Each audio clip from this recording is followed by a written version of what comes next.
o que mais me chamou a atenção da discussão até agora foi a fala da Natália em relação à dificuldade que se tem de entendermos ciência. De um modo geral, ela citou que não compreende os médicos. E eu tenho pensado muito nisso nos últimos tempos, Natália, até muito mais nisso do que se medicações funcionam ou não, porque eu tenho acompanhado os ensaios clínicos randomizados e não havendo, eu nem vou atrás de medicação que funciona, não dá para saber se funcionam sem isso. Tá? E algumas coisas em termos da comunicação da ciência têm me parecido mais interessante nesse momento do que a busca incessante por essa pílula mágica. Várias coisas. Uma delas, a gente falou muito aqui da pirâmide da evidência, a Denise falou, o Daniel falou antes, e eu tenho pensado, queria dividir isso com o Luiz também, o quanto que essas analogias históricas às vezes mais nos prejudicam do que nos ajudam. Porque quando você tem o desenho da pirâmide, que começa lá embaixo, com aquelas evidências anedóticas e vai subindo, dá a impressão de que na circunstância que você precisa tomar a decisão, você vai tomar a decisão a partir do que você tiver disponível naquele momento. Né? Então, se você não tiver ensaio clínico, você vai justificar a cloroquina a partir de estudo observacional. Se você não tiver estudo observacional, você vai justificar a partir de estudo in vitro. Isso talvez a analogia da pirâmide favoreça essa compreensão. E isso é equivocado. A gente tem que avançar um pouquinho nesses conceitos simplórios e entender que não é uma dicotomia entre observacional e estudo randomizado. Um pode servir maravilhosamente para algo. A gente comentou no nosso webinar de terça, o Luiz adora scores preditivos e é onde os estudos observacionais fazem o seu papel de maneira fantástica. E para avaliar a eficácia de medicamento é ensaio clínico randomizado. Então, isso tem a ver com a maneira com que a gente educa em medicina baseada em evidência. Né? Ele criticou e eu concordo, né? Alguma coisa, e isso é uma das frases de David Sackett, quando ele tentava definir medicina baseada em evidências, que é o uso judicioso da melhor evidência disponível. Essa frase é muito perigosa, porque até um certo ponto a melhor evidência disponível era aquele estudo francês, que era a única que tinha. Então, muito cuidado com a melhor evidência disponível. Pode ser uma melhor observacional que não serve. Tem que ser baseado em evidências de qualidade. As evidências de qualidade, realmente, para nortear o que eu chamo de confirmatório, são a minoria das evidências. Isso a gente precisa entender para não, digamos assim, sequestrar o paradigma científico para um objetivo de fazer coisa que não deveria fazer, né? Então, eu acho que o racional está na medicina. A medicina como ela deve ser. Não existe medicina baseada em evidências, minha gente. Existe outra coisa? Só existe uma coisa, medicina. E a medicina deve ser norteada por probabilidade, e as probabilidades estão nas evidências. Medicina contemporânea, ok? Claro que medicina de 500 séculos atrás não tinha evidência. Medicina contemporânea é medicina. Então, medicina baseada em evidência é um movimento, digamos assim. Mas a gente tem que falar em medicina como ela deve ser. Como ela deve ser norteada por conhecimento científico de qualidade. Só complementando o que o Guilherme falou, da comunicação da ciência, eu acho isso essencial. Né? Como comunicar a ciência? Eu acho que está havendo, nesse momento nosso pandêmico, quase que uma dogmatização da ciência. Vocês veem a pessoa... Hoje eu recebi um card de uma universidade que eu respeito assim, bastante, que dizia: siga apenas a ciência. Siga apenas Deus. Ok? É mais ou menos... Então, está havendo uma dogmatização. A palavra ciência está sendo banalizada. Está na boca de muita gente que diz: não, nós temos que seguir a ciência, não sabe nem o que... Por que você confia na ciência? Porque é ciência. Essa é uma resposta que aquela Greta, ativista ecológica, aquela menina, respondeu. Porque ela fala de ciência, ciência. Por que você confia nisso? Não, eu confio porque é ciência. Essa frase aí é religiosa. Por que você confia em Deus? Porque é Deus, né? Então, e própria ciência tem muita falha também, tá? Então, cuidado para a gente não dogmatizar esse discurso científico. Aliás, ciência é a respeito muito mais de dúvidas do que de respostas. Muito mais de perguntas do que de respostas. Nesse sentido, eu já vou me despedindo, é a minha última participação. Eu discordo, nós discordamos, eu discordo de ti no ponto da validade de um ensaio clínico para cloroquina. Não porque eu pense diferente de ti, mas porque eu acho que como as pessoas já perderam a capacidade de discutir probabilidade pré-teste nessa situação especificamente, eu acho que esse estudo tem que vir. Mas em relação à comunicação de ciência, eu gosto de provocar, e vou aproveitar a Natália aqui para sair com essa provocação. Está me ouvindo, Natália? Sim. Uma postagem recente, eu adoro o blog de vocês, os textos de vocês, eu compartilho eles sempre que posso e tal. Mas em relação a esse assunto de comunicar a ciência, me chamou a atenção, e eu vou sair com essa provocação, uma postagem recente que dizia que meta-análises sepultam a cloroquina. E até comentei essa postagem com um colega de Porto Alegre, o Renato Bandeira de Mello, que acho que está nos escutando, que é uma pessoa que faz muita meta-análise. Eu brinquei com ele se ele, além da revisão sistemática, se ele meta-analisava estudos da cloroquina, porque são de tão baixa qualidade que provavelmente alguém que trabalha com meta-análise de forma séria nem iria meta-analisar aqueles dados. Porque não tem evidência para a cloroquina, não precisa fazer meta-análise. E, em parte, aquela postagem me pareceu um pouco que a gente comentou, que o Luiz comentou, de querer, aí sim, ir contra a cloroquina com o topo da pirâmide, porque no topo da pirâmide, bem ou mal, estão lá as revisões sistemáticas e as meta-análises. Isso me deixou um pouco desconfortável, que parece que a gente vem, nessas últimas semanas, numa circularidade que é um jogando a favor e o outro contra, tentando mostrar que está com a razão com o principal argumento, que é o topo da pirâmide, e eu não consigo nem enxergar a capacidade de ter uma meta-análise útil para a cloroquina.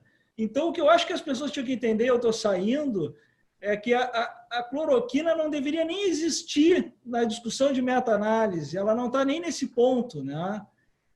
E se nós conseguir traduzir essa mensagem, aprender a traduzir essa mensagem ao longo dessa epidemia, eu acho que a gente pode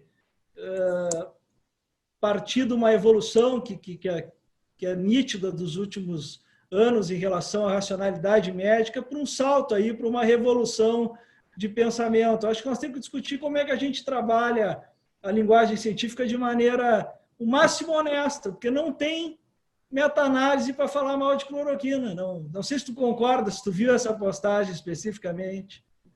Eu sinto muita falta de uma discussão dentro da comunicação científica um pouco mais honesta, aberta e sem frescura, e sem as pessoas levarem tudo como uma ofensa pessoal. Se a gente conseguisse fazer isso, seria mais fácil, mas daí eu acho que entra na questão da humanidade do Luiz, né, do heroísmo e da questão do ego. Então, as pessoas, infelizmente, elas se sentem pessoalmente atacadas quando você fala alguma coisa que vai contra o que elas acreditam, essas crenças que o Luiz colocou bem aqui. Em relação à provocação do Guilherme e ao que o Luiz estava falando antes, de que é um absurdo a gente ainda estar falando de cloroquina, então eu vou juntar as duas coisas. Eu concordo que é um absurdo, a gente devia estar testando coisas realmente com mais plausibilidade do que a cloroquina, e a gente não deveria e nem tem substância realmente para fazer uma meta-análise de cloroquina. Então, eu concordo com os dois. Mas, do ponto de vista da comunicação da ciência, quando eu vejo que o negócio chegou num ponto onde não estamos mais discutindo ciência, eu não sei se vocês lembram, 5 anos atrás, quando a gente teve essa mesma conversa com a fosfetanolamina. A gente Exato. deveria ter gastado 10 milhões de reais para fazer a porra do teste clínico da fosfetanolamina? Não. Por que a gente fez isso? Porque a gente não soube segurar o hype. Porque chegou num ponto de comoção, né? Porque chegou num ponto de comoção popular que o negócio chegou no Supremo. A gente não soube segurar. E daí o teste Inclusive, clínico... porque a cloroquina também está no Supremo, né? Pois é, então, a gente está fazendo a mesma porcaria de novo, né? A gente não aprendeu, né? E quando a coisa desanda desse jeito, a gente vai ter que fazer teste clínico para desprovar o negócio e a gente vai ter que fazer meta-análise para desprovar o negócio, o que é tudo que a gente não queria e não devia fazer, porque não merece. Não merece esse tempo, essa atenção, esse dinheiro. Mas quando chega nesse nível de comoção popular, que tem gente ameaçando de morte, um grupo de Manaus que simplesmente fez um trabalho honesto, a gente vai ter que fazer esses testes clínicos. Então, nesse contexto da comunicação da ciência, não tem mais jeito. A gente vai ter que fazer para mostrar para as pessoas que não é. E eu não sei se a gente consegue escapar disso. Eu gostaria muito. Eu acho que tem, mas então a gente tem que ver essa situação como uma oportunidade, né? A gente está diante dessa situação que tem que desfazer aí essa fantasia, porque é uma fantasia que pode ir por um caminho que não seja bom, eu digo sociologicamente falando, mas essas situações, assim como a da fosfetanolamina, etc., são oportunidades da gente fazer uma alfabetização científica da sociedade. Né? Porque vai acontecer daqui a alguns anos uma outra coisa parecida, não é nem daqui a alguns anos, todo dia acontece, né? Eu brinquei naquela postagem que eu fiz no dia do lançamento dessa droga aí, da ideia dessa droga, o dia que a ciência parou. Esse foi o título do meu artigo. Foi fantástico, compartilhei um monte. Na verdade, a ciência fica tendo soluço todo dia. Aquilo era uma metáfora. A ciência para todo dia.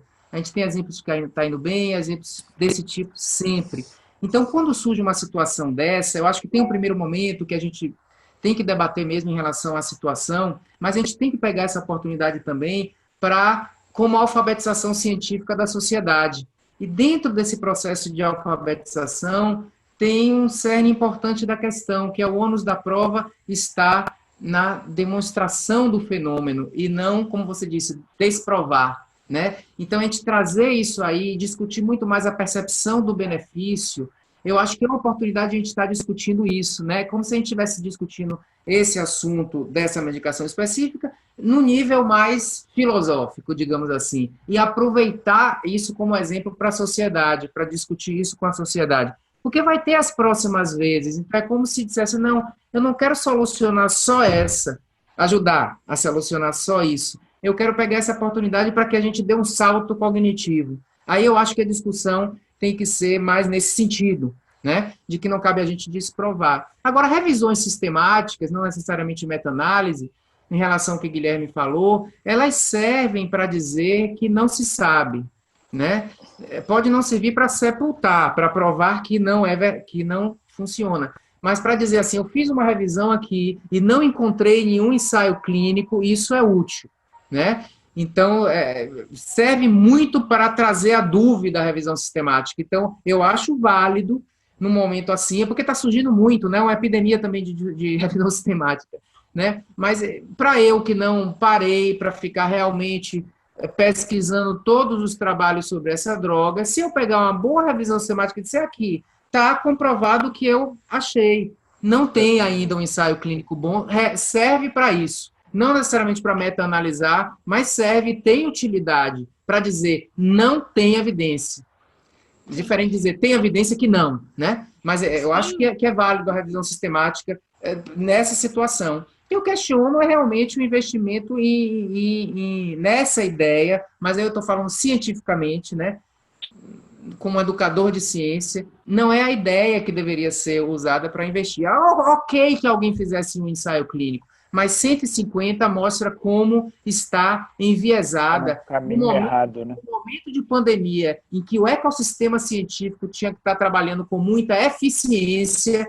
ele está trabalhando de maneira totalmente desordenada, disforme, né? Então, isso aí é uma coisa... eu acho que é a oportunidade também da gente pegar isso para ajudar na alfabetização científica da sociedade. E aí eu falo sociedade, porque médico é um mero personagem dentro dessa sociedade que não pensa cientificamente. Que não é só... Eu espero que sim, Luiz, e concordo com você, acho que a gente tem que realmente aproveitar essa oportunidade, mas eu tenho tentado aproveitar essa oportunidade desde a fosfetanolamina e, pelo visto, eu não fui muito feliz ainda. Não, eu acho que tá, não, acho que tá feliz sim, não, mas você está sendo feliz, você tem uma função muito importante, questão de ciência. Agora, é só a gente entender que é uma evolução cultural, é a mesma coisa do Choosing Wisely, a gente discute muito isso. Eu não vou fazer uma lista do Choosing Wisely e de uma hora para outra, por causa de uma lista, isso mudar para melhor. Mas eu acredito cada um contribui com o seu tijolinho e não tenha dúvida que o seu tijolo é de grande significado para a sociedade brasileira, entendeu? Entendeu? Mas a gente não vai ser, vai ser uma coisa progressiva.